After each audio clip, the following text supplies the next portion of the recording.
Assalamualaikum warahmatullahi wabarakatuh. Halo teman-teman, untuk video kali ini akan saya bahas mengenai penalaran analitis khususnya posisi duduk ya, karena ini juga sering keluar pada TJPNS. Akan saya bahas beberapa soal dengan tipenya bersebelah satu baris, ada dua baris, kemudian ada melingkar dan berhadapan. Soal nomor 1 yakni bersebelahan satu baris. Ayu bertugas mengatur tempat duduk pembicara seminar di atas panggung dari kiri ke kanan yang diberi nomor 1 sampai 5. Oke, berarti kita buat sebuah tempat duduknya ya. 1, 2, 3, 4, 5. Ini ada nomornya sekarang ya, nomor 1, 2, 3, 4, 5. Kemudian dalam seminar ini diundang politikus, ekonom, peneliti, dan pengamat.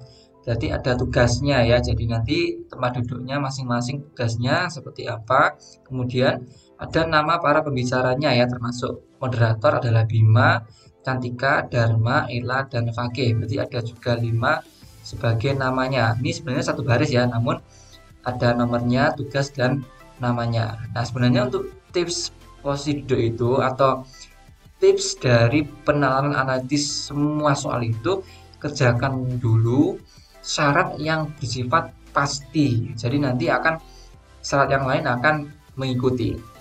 Oke, dari ke-8 syarat ini yang sudah pasti punya nomor, punya tugas itu siapa kan itu. Oke, berarti kita cek dulu ya. Pertama, moderator duduk persis di tengah barisan pembicara. Berarti ini pasti. Nah, teman-teman, nanti kalau di waktu tes beneran ya, buat aja kode di kertas oret-oretan ya. Jadi ini ada 8 syarat, ini berarti ada 8 kode. Jadi itu saja di kertas oret-oretan teman-teman. Kode pertama nih ya. Ini kode 1. Kita kerjakan dulu karena ini pasti ya, moderator duduk persis di tengah barisan pembicara. Berarti di sini ada moderator ya. Ada moderator. Terus mod gitu ya. Kemudian setelah yang pasti ini kita cari yang pasti yang lain ya. Apa? Nomor 8, berarti kode 8 ya. Berarti tadi kode 1 di kertasnya teman-teman dicentang aja, di kertas oret-oretan teman centang aja bahwa ini sudah saya kerjakan. Kemudian kita next kode ke-8, Bima yang merupakan peneliti duduk di kursi nomor 4. Berarti ini kan pasti, kita kerjakan dulu. Berarti ini ada Bima di kursi nomor 4 ya. Bima yang sudah pasti dia peneliti ya.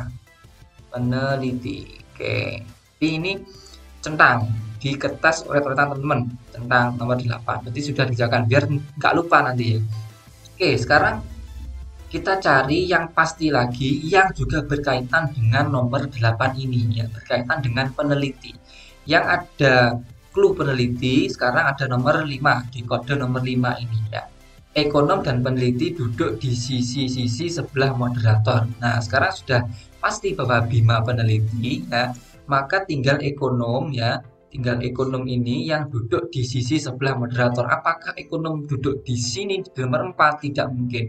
Pasti dia duduk di nomor 2. Jadi ini ada ekonom ya. Sekarang mana lagi yang berkaitan dengan nomor 5 ya, berkaitan dengan ekonom, berkaitan dengan peneliti, yaitu nomor 2. Kita centang dulu nomor 5 karena sudah kita kerjakan ya. Nomor 2 sekarang, peneliti tidak duduk di sebelah pengamat. Oke, berarti nomor 2 ini ya, kode nomor 2, peneliti tidak duduk di sebelah pengamat. Nah, sekarang bahwa nomor 5 ini tidak mungkin diisi dengan pengamat ya, karena si peneliti tidak duduk di sebelah pengamat. Otomatis pengamat pasti duduk di nomor 1 di sini. Oke, sekarang sudah kita kerjakan, kita centang di kode nomor 2. Nah, sekarang berkaitan apalagi nomor 2 ini? Nah, yang pasti lagi adalah Fakih adalah politikus, karena politikus di sini belum muncul pada tugas. Otomatis politikus pasti duduk di nomor 5 ya kan? Siapa politikus itu? Adalah Fakih. Nah, berarti kan udah pasti nih. Fakih pasti duduk di posisi nomor 5. Kita centang kode nomor 3 ya, karena sudah kita kerjakan. Kemudian setelah ini tinggal sedikit kan, ini sudah mungkin gampang ya. Kita kerjakan dulu nomor 7 ya. Moderator tidak duduk di sebelah Dharma atau Fakih ya. Fakih ini kan sudah pasti sebagai politikus ya. Nah, karena moderator tidak duduk di sebelah Dharma atau Fakih, berarti posisi 2 dan 4 bukan Dharma, bukan Fakih. Otomatis Dharma atau Fakih posisinya di posisi 1 atau 5. Karena Fakih sudah masuk posisi kelima, maka posisi 1 pasti si Dharma, kan gitu. Jadi kode 7 sudah kita kerjakan ya, kita centang. Sekarang tinggal kode 6 dan 4 ya. 6 dulu, Cantika yang bukan moderator duduk di antara Ella dan Dharma. Oke, berarti sudah fix ini. Cantika bukan moderator, berarti posisinya bukan nomor 3, pasti di nomor 2 ya kan. Ini Cantika ya. Duduk di antara Ella dan Dharma. Dharma nomor 1, berarti otomatis di antara Cantika ada Dharma dan Ella. Ella pasti nomor 3 karena hanya ini yang belum diisi. Jadi kita nomor 6 kita centang ya. Ella tepat di kanan Cantika, ini hanya sebagai pembuktian saja ya ini ya. Nomor 4 ini Ella tepat di kanan Cantika. Apakah benar? Benar, ternyata Ella pas di kanannya Cantika. Nah, sekarang kita sudah mempunyai konfigurasi yang tepat, tinggal kita cek jawabannya. Siapa yang menjadi moderator dan ekonom? Moderatornya adalah Ella, ekonomnya adalah Cantika. Jawabannya adalah yang C. Jadi teman-teman, tipsnya kalau teman-teman nanti sudah tes beneran di kertas pret-pretannya teman-teman, buat kode-kode syarat. Nanti kalau sudah dikerjakan syaratnya dicentang biar tidak lupa, biar tidak bolak-balik ya. Kemudian tipsnya, kerjakan terlebih dulu syarat yang bersifat pasti ya, pasti dulu.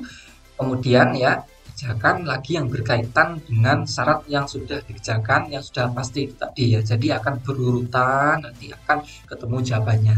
Jadi oke, next soal nomor 2 teman-teman ya. Bersebelahan 2 baris, 6 orang siswa UPGRST akan menonton film bersama. Kursi yang tersisa diatur 2 baris yang tiap barisnya terdiri dari 3 buah kursi. Berarti ada 1, 2, 3, kemudian baris kedua 1, 2, 3. Kursi paling depan dari kiri ke kanan diberi nomor C1, C2, dan C3. Berarti ada C1, C2, C3. Di belakangnya dari kiri ke kanan diberi nomor C4, C5, C6 ya. C4, C5, C6. Aturan tempat duduk mereka adalah sebagai berikut. P tidak mau duduk di sebelah S ya. Kemudian O ingin duduk di kursi nomor C2. Lah ini pasti ya. Syarat 2 pasti kita kerjakan dulu ya. O ingin duduk di kursi nomor C2, berarti ini pasti O. Ya, kemudian H tidak boleh berseberangan dengan O ya, berarti H pasti di posisi C4 atau C5 atau C6. Nah, ini pasti ya. Kemudian R tidak mau duduk di depan atau belakang S. Nah, ini masih kemungkinan untuk P dan S. Maka dengan konfigurasi seperti ini, kita tinggal cek untuk semua opsinya. Mana yang melanggar dari syarat-syarat itu. Kita cek sekarang opsi A ya. R di kursi nomor 3 ya. Ada sini ada R, C3, kemudian S di kursi nomor 6. Berarti ada S di sini, ada C6, ada S. Melanggar siapa ini sekarang? Berarti dia melanggar aturan nomor 4 ya. R tidak mau duduk di depan atau belakang S. Sementara kalau konfigurasi C3 dan C6 untuk R dan S, maka R duduk di depan S. Ya, berarti ini salah. Yang konfigurasi nomor A ini. Sekarang kita cek konfigurasi opsi B. P di kursi nomor 4 ya. Berarti di sini C4 ada P dan S di kursi nomor 5. Berarti ada C5, ada S. Melanggar siapa ini? Ternyata dia melanggar aturan nomor 1 ya, melanggar 1. P tidak mau duduk di sebelah S. Padahal kalau konfigurasinya C4 dan C5, P dan S, maka P duduk di sebelah S. Ini juga salah konfigurasinya. Sekarang kita cek yang C. S di kursi nomor 1 ya, C1 ada S, kemudian H di kursi nomor 6. Berarti ada C6, ada H. Apakah ini melanggar? Kita cek ya. P tidak mau duduk di sebelah S di kursi nomor 1, berarti P mungkin di sini bisa ya. Kemudian O di C2 masih bisa. Kemudian Q tidak boleh berseberangan dengan O, berarti O masih ada di sini, C2, Q boleh. Kemungkinannya boleh semua ya. Oke, sekarang kita cek untuk opsi D ya. Q di kursi nomor 3, berarti ada C3, ada Q di sini. kemudian R di kursi nomor 4. R di nomor 4 ya, ini ada C4 ada R. Oke, apakah dia melanggar? Ternyata dia melanggar aturan nomor 3 ya, bahwasanya H tidak boleh berseberangan dengan O ya, padahal O ada di sini O. Nah, O ada di C2, maka O dan H adalah bersebelahan sehingga melanggar aturan 3. Karena nomor H di kursi nomor 1 ya, H nomor 1. Ini ada H C1, kemudian S di kursi nomor 4 ya. Ini ada C4, ada S.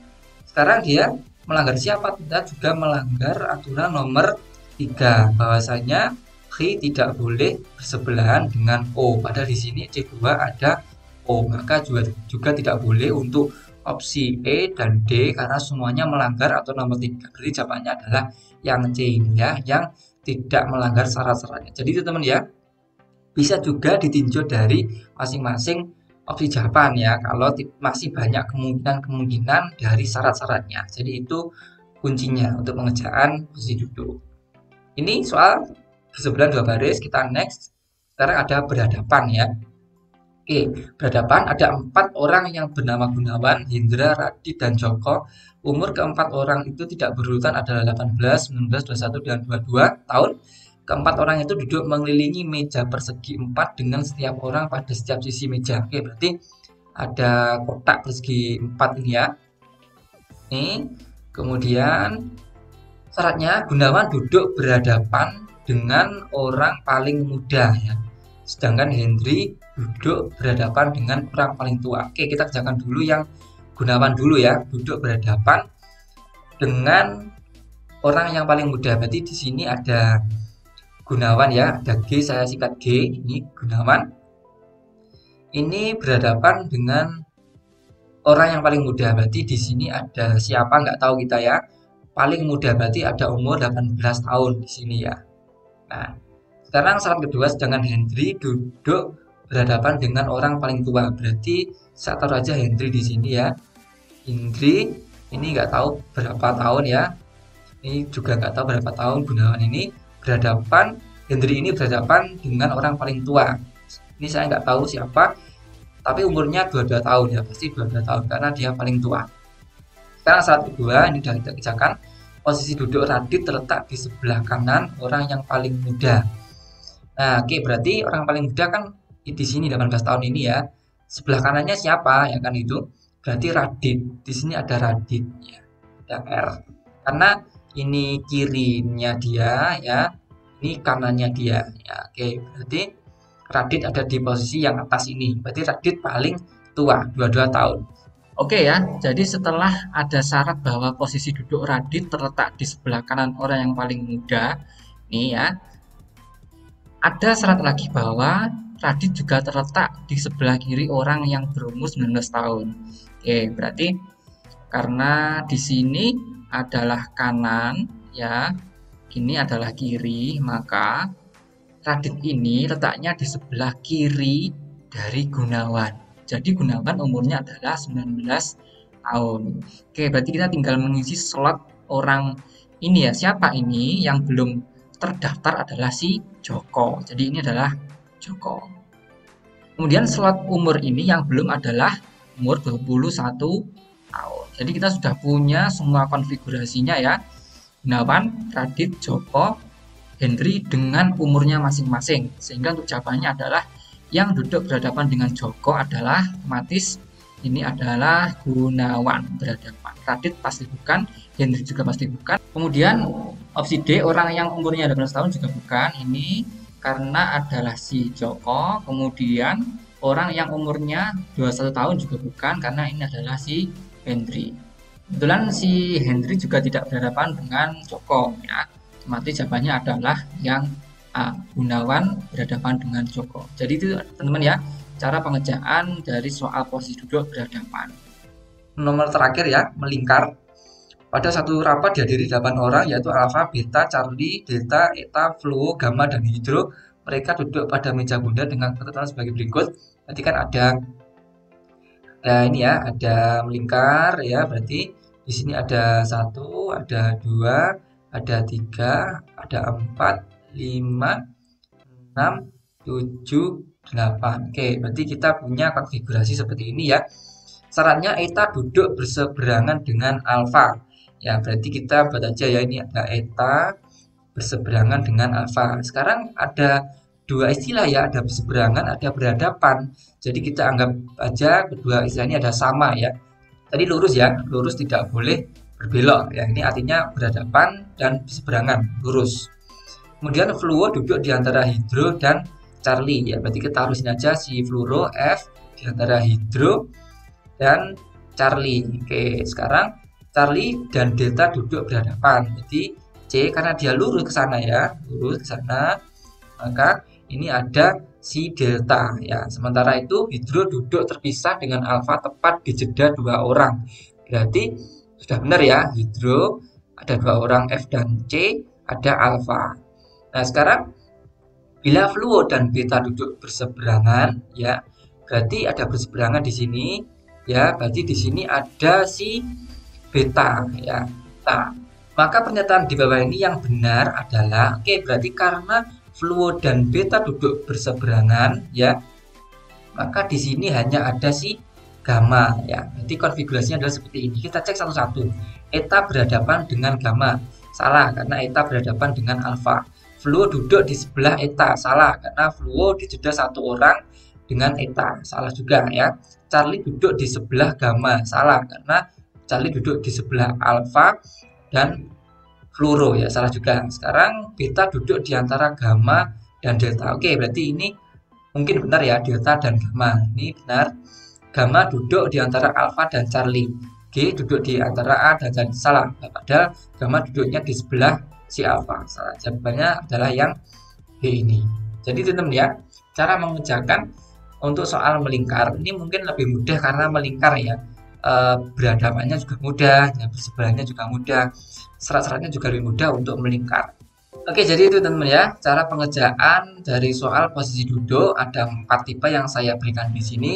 Semoga bermanfaat. Silakan dipelajari dengan baik, terutama tipsnya yang ini ya teman-teman. Kerjakan dulu syarat yang bersifat pasti. Wes itu kuncinya dari semua kunci pengerjaan soal penalaran analitis. Oke, saya akhiri. Silakan teman-teman komen mau bahas apa yang pengen saya berikan soal dan pembahasannya. Bisa dikoreksi juga, mungkin ada yang keliru dari penjelasan saya yang tadi. Saya akhiri. Wassalamualaikum warahmatullahi wabarakatuh.